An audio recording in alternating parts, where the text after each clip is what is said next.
Bueno, nos vamos a quedar en el tema de la mega sequía, la afectación agrícola y también para el consumo humano, en vista justamente de lo que planteaba el presidente del gremio de los grandes agricultores. Tenemos en la línea Juan Pablo Mate, secretario general de la Sociedad Nacional de Agricultura, la SNA, a quien saludamos a esta hora en ADN Hoy. ¿Cómo está, señor Mate? Muy buenos días, Mauricio, un gusto saludarte. Igualmente. Estás con Mirna también. Con Mirna, sí, muchas gracias, aquí estamos. Sí, a ver, la primera observación que me gustaría plantearle es que, claro, el presidente de su gremio muestra la disposición a cumplir con la norma y privilegiar el consumo humano por sobre el riego agrícola si fuera ese el caso. Pero bueno, si la misma norma lo dice, eso obvio que lo tienen que hacer, ¿no?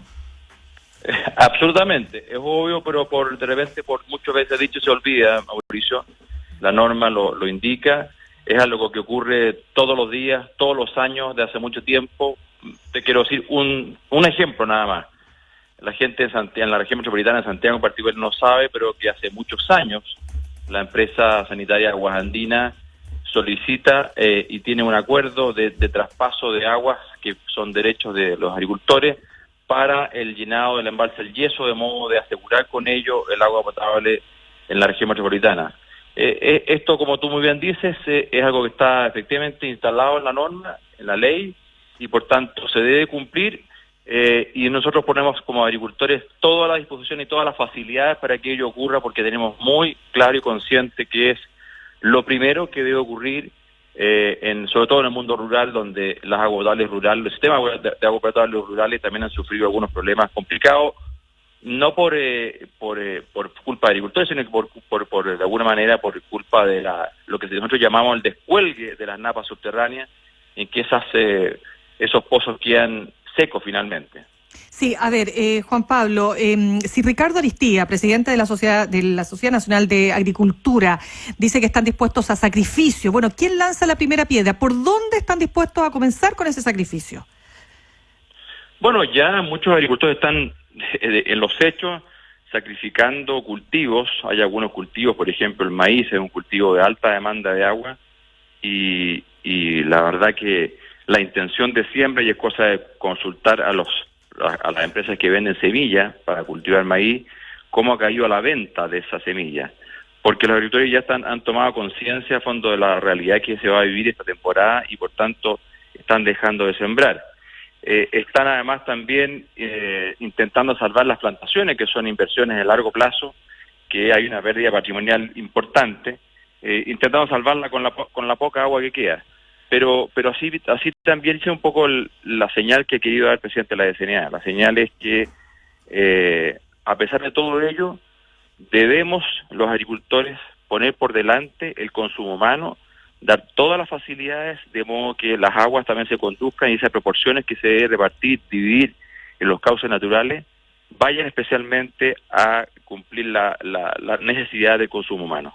En el marco del Encuentro Nacional del Agro, que fue la reunión que ayer convocó al presidente de la República y donde salió mucho de lo que estamos comentando, estas mismas discursos, intervenciones del presidente de la SNA y más, Ronald Baum, presidente de la Asociación de Exportadores, nos decía en ADN que en anteriores sequías se cortaron 6 millones de árboles. O sea, cuando empezamos a hablar, yo no sé si usted se refería a eso cuando nos hablaba de sacrificio de plantaciones, pero cuando empezamos a hablar de ahí y despejada la claridad de que lo primordial es el consumo humano, ¿cuál es el costo entonces que calcula ya el agro que va a tener que enfrentar con esta mega sequía en términos de sacrificio de plantaciones, postergación o suspensión de cultivo y con la consecuencia derivada, que son las escaseces eventuales, desabastecimientos y alzas?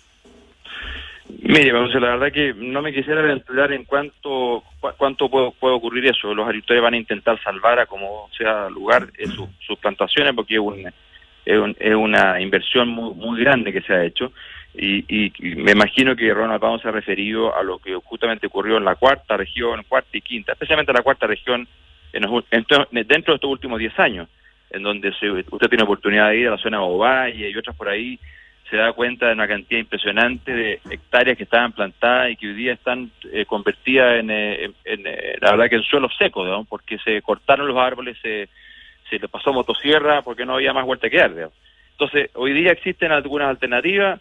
Es posible que tú mantengas una plantación solamente en que el árbol se mantenga vivo y no tenga producción.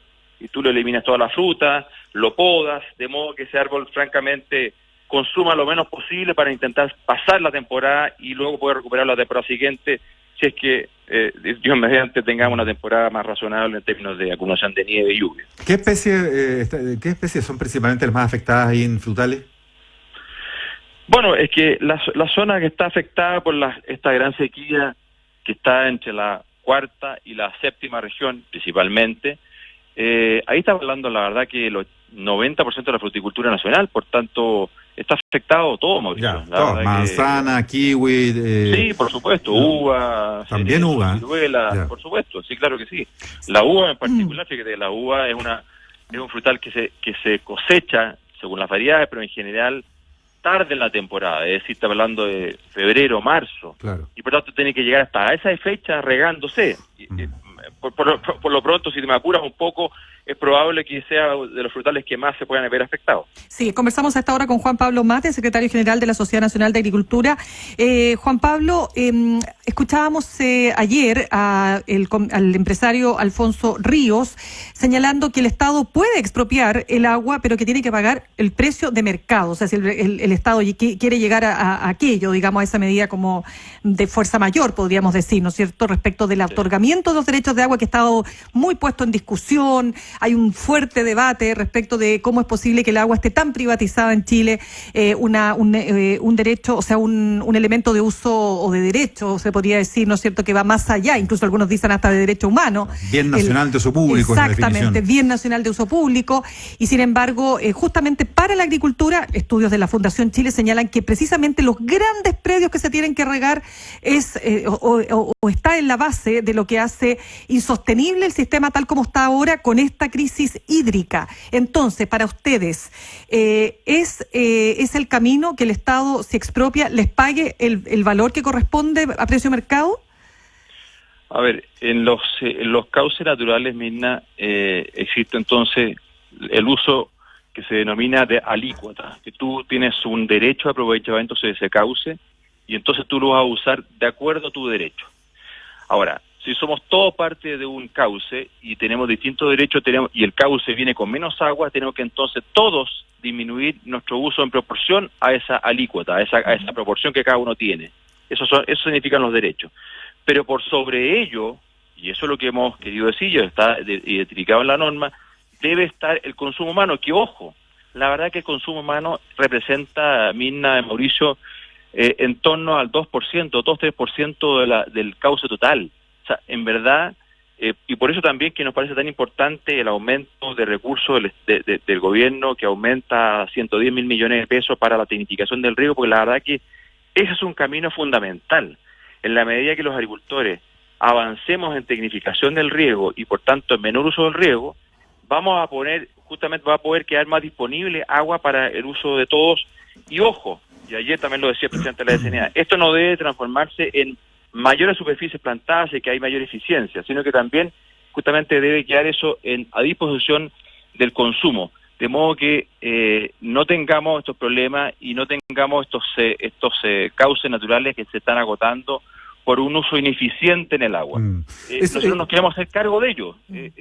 A todos tal vez nos ha pillado este cambio climático más rápido de lo que pensábamos, y estamos disponibles, estamos trabajando, hemos avanzado mucho, pero no ha sido suficiente. Claramente no ha sido suficiente tanto a nivel extrapredial, me refiero a embalse, a grandes obras, como también a nivel predial interno en el campo.